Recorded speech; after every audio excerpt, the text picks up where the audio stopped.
Hey guys, it's Katie here with Life in the Mundane, and I'm here to talk to you about part 2 of homeschooling with littles. So we talked about last week homeschooling with littles, primarily 3 and under, and today we're going to talk about what to do with those who are ready for more of a preschool type activity. So those 3 to 5 years old, not quite ready for kindergarten, too young for toddler work. So let's get started.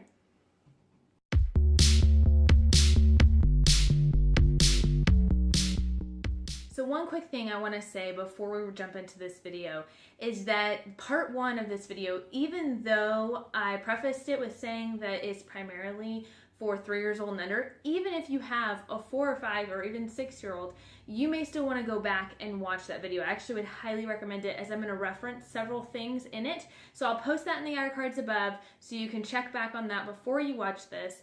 But also I will say a lot of the structure of those ideas are still the same in here, and I'm just showing you how you can tweak and adapt it and what's the differences between the ages. So just wanted to throw that out there before we get started. There are many similarities but also many differences between those younger littles and the older littles. They still have a desire to be with you. We talked about that last week, of their desire to be with us. The difference is when we kind of transition into this preschool age is they have a desire to do what we're doing, not just be in the room with us. So the more you can include them in the work that you're doing with the older kids, the better. So obviously, like I said, group subjects, science, history, even if a lot of it is over their head, giving them an age-appropriate coloring sheet or even just a piece of paper and tell them to draw what they hear about is a great way to include them in your regular work. Also, we do a letter writing activity every single week. We write to a different family member or relative. I'll put that in the eye cards above. But during this letter writing time, I've noticed that my kids also, my younger littles, want to participate in that time.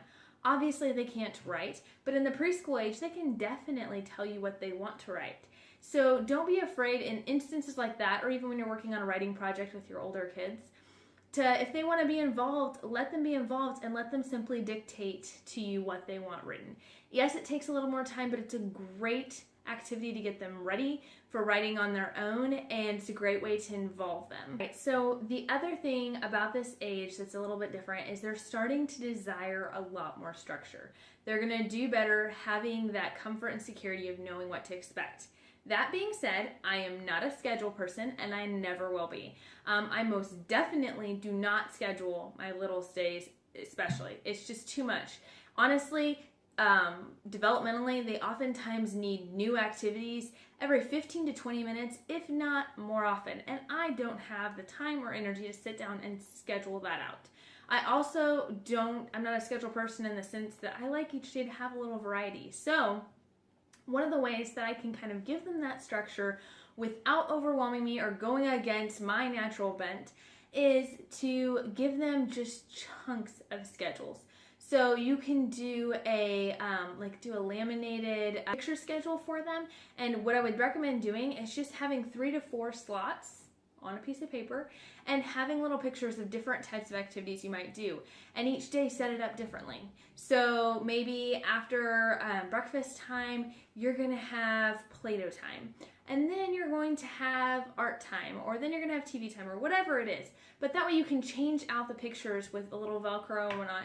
You can change out the pictures easily, and it can be different every day. The other thing is, and this is probably more where I tend to be because things can change so rapidly in our home, is I like to do a first and then schedule. So it's pretty simple. I will post some links of examples below, but basically it is a box that says first and a box that says then. It's also got Velcro on it, and you can switch out the pictures. So I say, okay, first you're gonna play with your Play-Doh all by yourself, and then mommy's gonna read a book with you. Even if you don't actually have the pictures and even that is too overwhelming to you, just giving them those words and helping them understand and organizing that schedule for them verbally will really help them understand what's coming next and what's expected of them. So first I'm gonna do this, then we're gonna do this. And especially if there's a non-preferred activity, it's always good to flip-flop those with preferred activities. So maybe they don't like to do nap time, but they do like to go outside. So first we're going to take a nap, then we're going to go outside, and it kind of helps them understand what's coming. So just know that they like a little bit of structure. That being said, I want to make it really clear that at this age, kids' primary job and the way they learn is through play. And that should not be ignored. I know that it's easy to want to push our preschoolers to do a lot more, or to brush our preschoolers off and think they're doing nothing, when in reality they actually are learning. So there are great opportunities. We're not wanting to take away and structure all their time so that they're not playing. Rather, we're just wanting to gently direct just a little bit of their playing so that they can get optimal learning time out of it. And I'm going to show you a few examples of that here in just a second. So you're also going to notice that in this age, there are a lot more wiggles. That's not to say there are wiggles in both younger than this and older than this, but you're going to notice more of a need to move. And if your children are really just kind of bouncing off the walls, that might be a sign that it's time to stop the lessons. And again, this is for all ages, and get a little bit of physical activity out. One great way, if you're trying to work with your older kids while your younger child needs some active time, is if you can't send them out on their own into the backyard, it's not a safe spot for that, you can always take activities to the park or outside, work with your older ones on the bench. It's great to do stuff outside. We like to put a blanket out in our front yard and do our science together, and I'll read out loud, especially since we're studying flying creatures. It's fun to be outside and see the different things. So I'll sit down and I will read to the older kids, and my younger ones will just be kind of running around. Sometimes they join us, sometimes they're off playing. But it's a great opportunity to get them out of the house and give them that little bit of wiggle room. Another thing that we absolutely love to do is Cosmic Kids Yoga. So if you're not familiar with it, it's a totally free kids yoga YouTube channel. And they have different YouTube videos on different yoga adventures. So they take some kind of storyline. Sometimes it's based on a movie, sometimes it's just a story.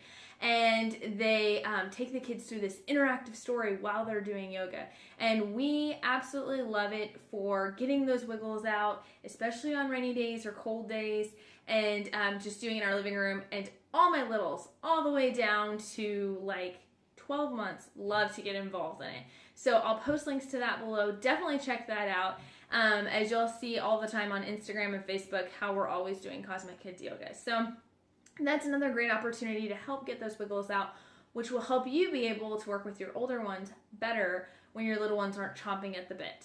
Another thing we talked about in the video last week was assigning an older child to work with a younger child. And I kind of explained what my problem with that is, and that there's not this structure that the older kids know what to do with the younger child. So I give them assigned tasks or assigned toys, a basket that they can choose from, but that gives them activities they can do.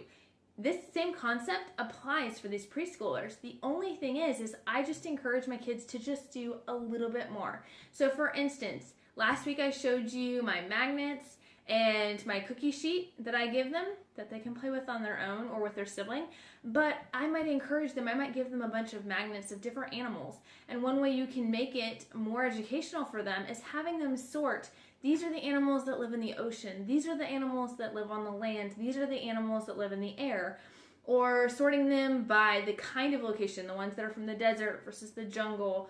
And so you've got a lot of variation there with an activity like that, where it just sort of elevates it just a little bit for extra learning.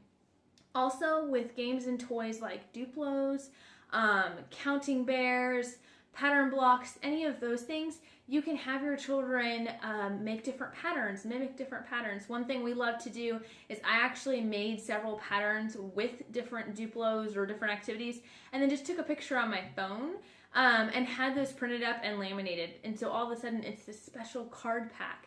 And so they open up their cards and it's on a little chain, and they flip through it and they try to mimic the same pattern. Super easy, super cheap way to do it.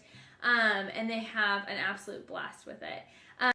So those kinds of activities are especially great for the older kids to help with, because it helps them. They're obviously old enough that they can help them with those skills, but especially one thing I've noticed is if I have an older child who's struggling with a fairly elementary, lower level skill, it can kind of hurt their pride to work on it.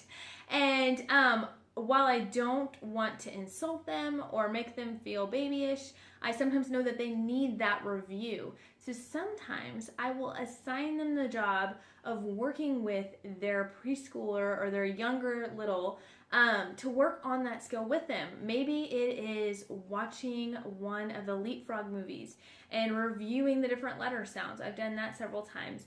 And my older kids will watch it, but they're also getting a review that they could use, because it's always good to go back to the basics. So I figure it helps them learn it better by having them teach it. It gives them a little more responsibility, and the preschoolers absolutely love having the attention of their older sibling and learning what they're learning. So again, last week we talked about pack and play time. So you might be wondering, what do you do with a preschooler? Typically, not always, but typically, a 3 to 5-year-old is gonna be too big for a pack and play. So you might wanna revert to a blanket time type thing that we talked about, or you can just move those activities to either the couch or their bed or at the table with you, but still the idea is to have a basket of activities that they do not need you for, that they can do on their own. Melissa and Doug has some awesome toys that we absolutely love for this kind of thing.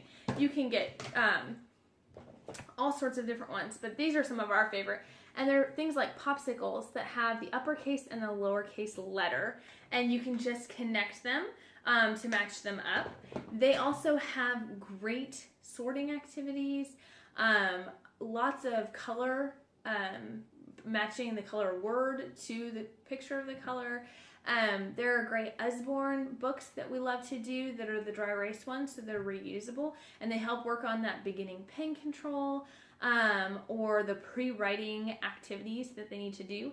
But it feels like a workbook just like the older kids have, so it gives them that sense of being a little bit older and getting to have their own schoolwork. But it's all stuff that they can do on their own so that mom can get other lessons done, and but still engaging and encouraging their young minds to grow.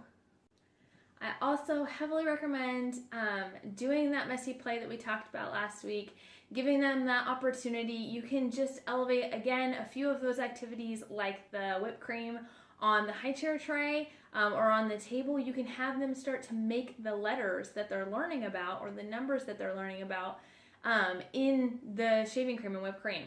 Give them themed messy things to do. So maybe they have a sensory box that has different treasures hidden in it. So they're digging for those items, and then they need to sort them by category. That's a great preschool concept for them to get, and will help them with other things coming down the road.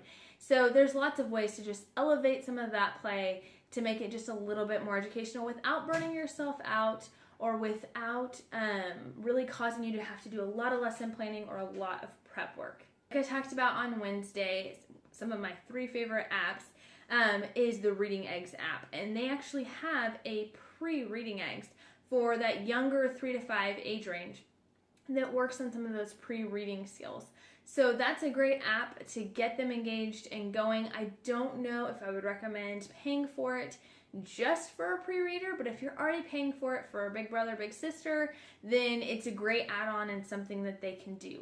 For a free option that I'm also really enjoying for the preschool age / kindergarten, it's sort of both, is the Easy Peasy Online School. I will drop links to both of those below, but with Easy Peasy, they kind of go through and it's called Getting Started 1 is the level. It's not a preschool level.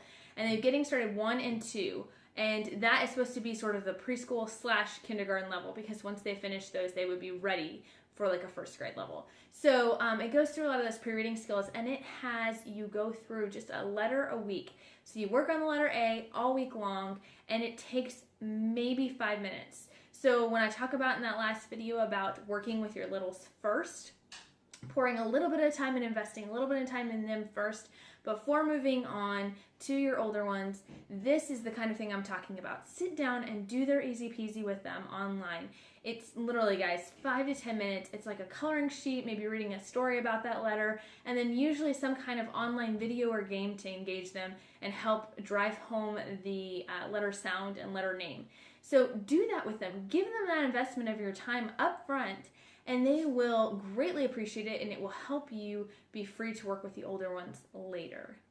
So that's it for this video. I would love to hear what you do with your littles, whether it's that younger age of 3 and under or that 3 to 5 preschool age. Drop them in the comments. If you have great articles or videos that you like as well, I'd love to see that. I'm always looking for more ways to engage my younger ones while engage them and help them to learn while I'm also trying to teach my older kids as well. If you'd like to see a specific video on any of these concepts or ideas where I just kind of open it up a little bit more, feel free to comment that as well. I would also love for you guys to subscribe to my channel. I post new videos every Wednesday and Saturday on making the most of the little moments in home management, homeschooling, parenting, and everything in between. And I'll talk to you next week. Bye!